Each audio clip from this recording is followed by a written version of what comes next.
Okay. Good morning to all of you. So this is regarding a single phase fully controlled converter with RL load. So single phase fully controlled converter means a converter which converts one full cycle of AC into DC. So here we are going for a single phase fully controlled converter of bridge type with RL load. Okay. So in the single phase fully controlled converter of bridge type, it uses 4 thyristors, namely the thyristors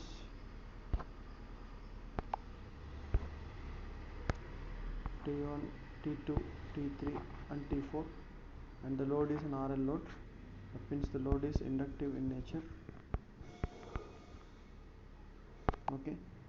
So now coming for the operation of the circuit. So this circuit operates in two modes.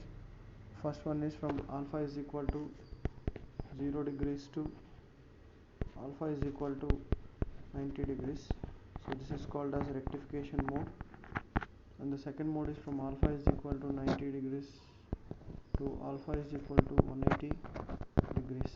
This is called as inversion mode. That means a single phase fully controlled converter with RL load operates in two modes. First one is from alpha is equal to 0 to 90, that is what mode? Rectification mode.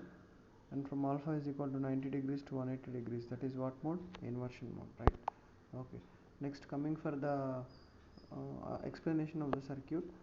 So during the positive half cycle of AC voltage, the thyristors T1, T2 are forward biased. Okay. And during the negative half cycle of AC voltage, the thyristors T3 and T4 are forward biased.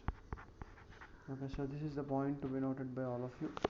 Okay, next coming for the operation of the circuit. Okay, so the entire circuit operation is based on the waveforms what we have. So here if you closely look at the waveforms, okay, so this is the input wave what we have. The input wave is a sinusoidal wave, and this is the positive half cycle of voltage, and this is the negative half cycle of voltage. So during the positive half cycle of voltage, we provide trigger pulses for the thyristors T1 and T2. Next, during the negative half cycle of voltage, we provide trigger pulses for the thyristors T3 and T4. Okay, so that is what is shown here. So these are the gate pulses for thyristors 1 and 2. Okay, these thyristors 1 and 2 are fired in the positive half cycle of voltage, and thyristors 3 and 4 are fired in the negative half cycle of voltage. Okay, alright. Okay, so at the phase delay of alpha, I'll just zoom it and show you. Okay, at a phase angle delay of alpha, okay, this is called as phase controlled converters. That's why at a phase angle delay of alpha, we are providing gate pulses for the thyristors T1 and T2. Okay, so whenever the thyristors T1 and T2 are given with gate pulse and forward biased in the positive half cycle, they start conducting. Okay, so during this period, one thing what is to be noted is, so here the terminal A is positive, okay, with respect to terminal B. That means terminal A is positive and terminal B is what? Negative. So that means at omega t is equal to alpha, we are providing gate pulses for thyristors T1 and T2. So because of this, okay, what happens is the thyristors T1 and T2 will conduct. So now we will see the path of load current A, T1, R, L and T2. So this will be the path of load current. So load current flows in this path. So whenever the load current flows in this path, what happens is, since the load has an inductor, it starts charging. So it starts charging to a value of EL is equal to L into di by dt, which is called as what energy? Inductor energy. Okay, so that means whenever the thyristors T1 and T2 are given with gate pulses at omega t is equal to alpha, okay, they start conducting, and during this process what flows? load current IL flows, and the inductor in the load charges to a value of EL is equal to L into di by dt, right? Okay, so that means and now inductor is starting to charge. Okay, so that means from omega t is equal to alpha, it means from this point omega t is equal to alpha to omega t is equal to pi, the thyristors T1 and T2 will be in what state? On state. Next, at omega t is equal to pi, if you closely observe what is happening, at omega t is equal to pi, the supply voltage is touching natural zero. At omega t is equal to pi, the supply voltage is touching natural zero, so that the thyristors T1 and T2 should be naturally or line commutated.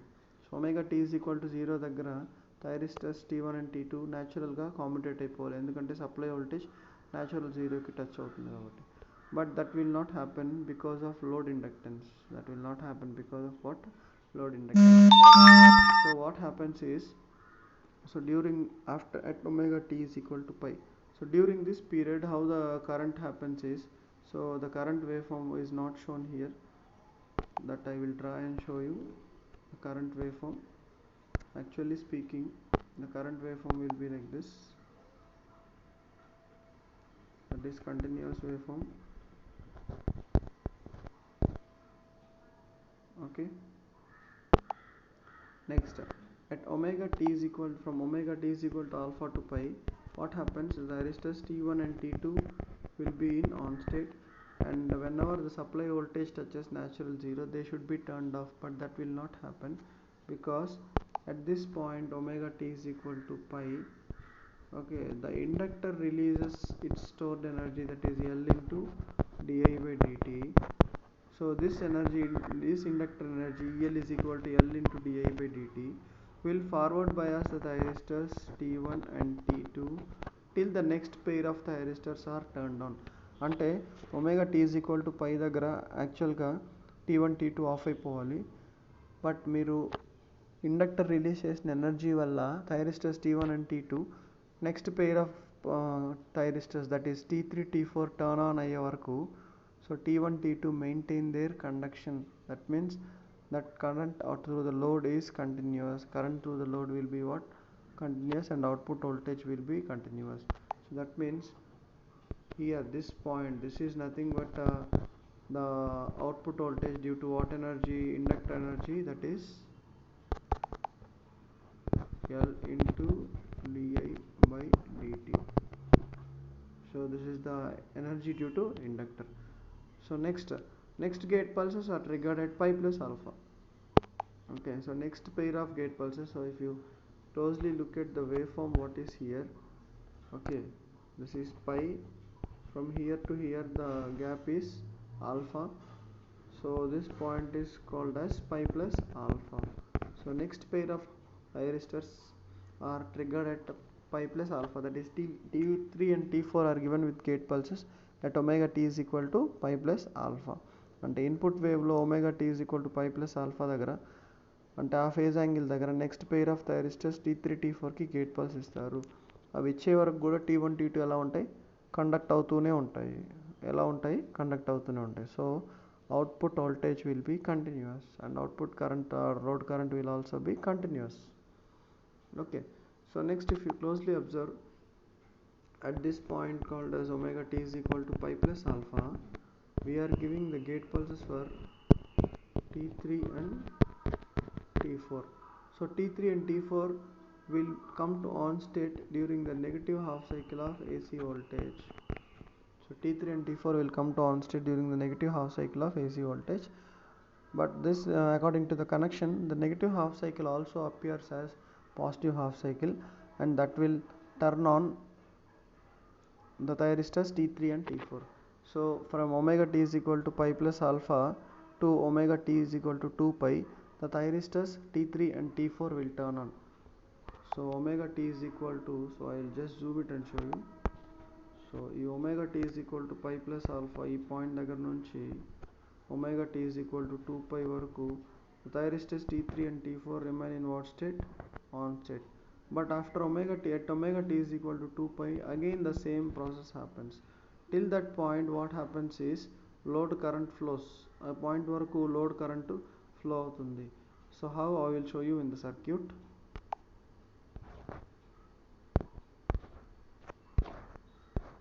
So now coming for the circuit. So now terminal B is positive with respect to terminal A. So T3 is forward biased. So B is positive with respect to terminal A.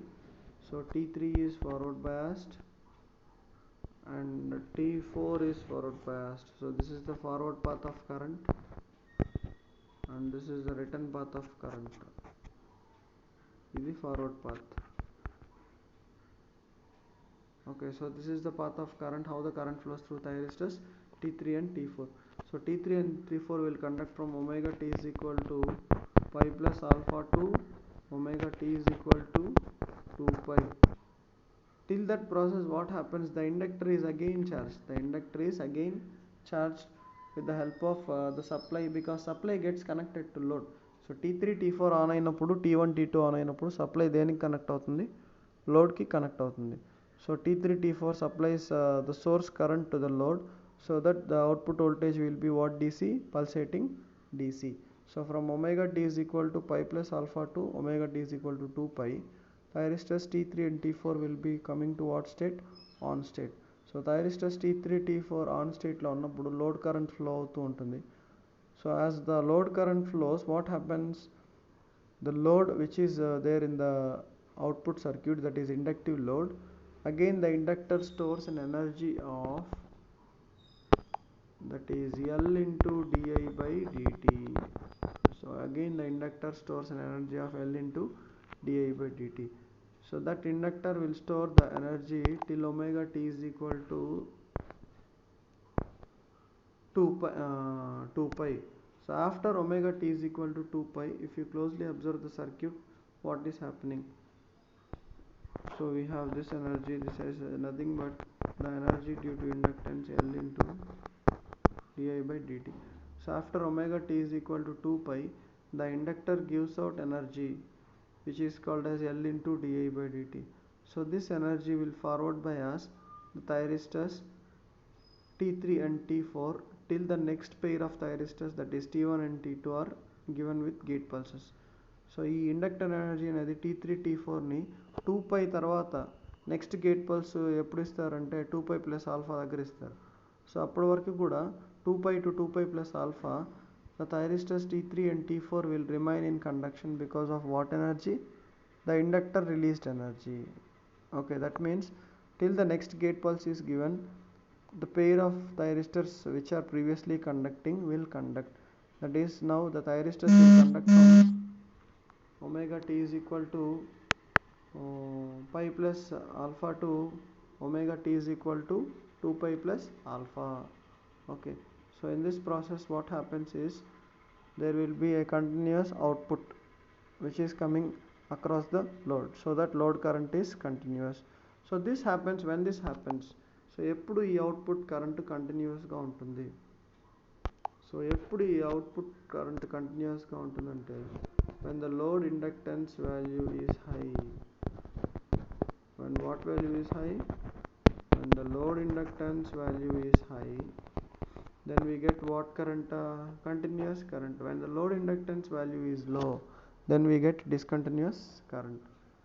Okay, so this is about the explanation. But if you closely observe the circuit, output circuit which is here, the output current is what?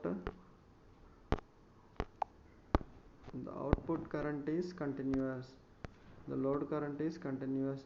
So what will be the period of conduction now? So now looking at the waveform, the period of conduction is from omega t is equal to alpha to omega t is equal to pi plus alpha.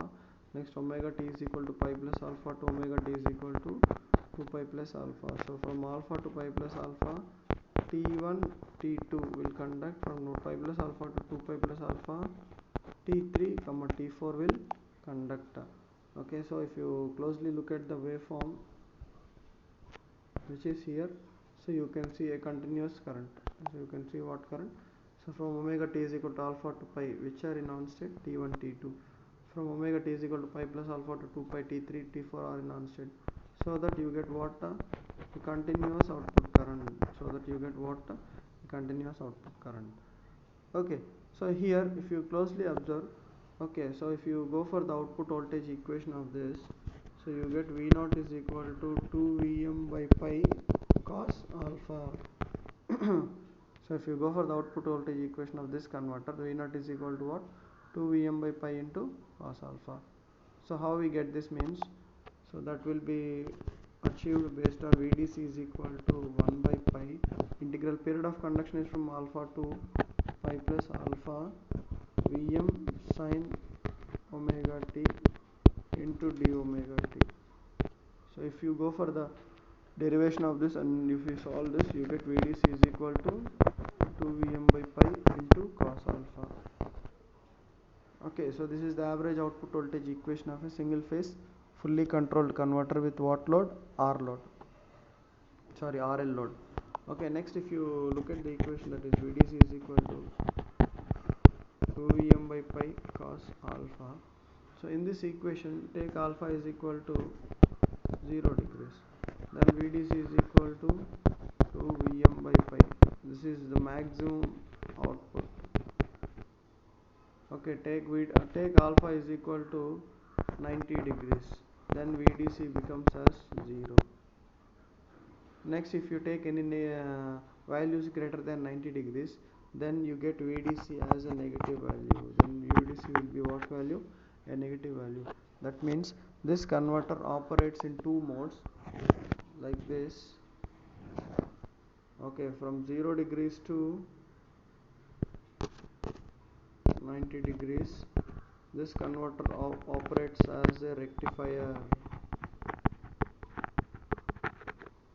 and from 90 degrees to 180 degrees, this converter operates as a line commutated inverter. What inverter? Line commutated inverter. This converter now operates in two modes. From omega t is equal to 0 degrees to 90 degrees, it operates as a rectifier converting AC to DC. AC to DC ante power flow is from source to load. Source nunchi load ki power flow untundi. Next, after omega t is equal to 90 degrees, the converter reverts back the power. That means power flow will be from load to source. Ante power recycle అవుతుంది అన్నమాట, back వస్తుంది అన్నమాట. Load power మళ్ళీ సోర్స్కి transfer అవుతుంది. Thus means this converter operates in two modes, that is rectification mode from omega t is equal to 0 degrees to 90 degrees and inversion mode from omega t is equal to 90 degrees to 180 degrees. So that is about the explanation of the single phase fully controlled converter with highly inductive load. Okay, so this is the circuit diagram for that and this is the waveform. Okay, next, these are the waveforms for rectification. So this is the waveform for rectification mode,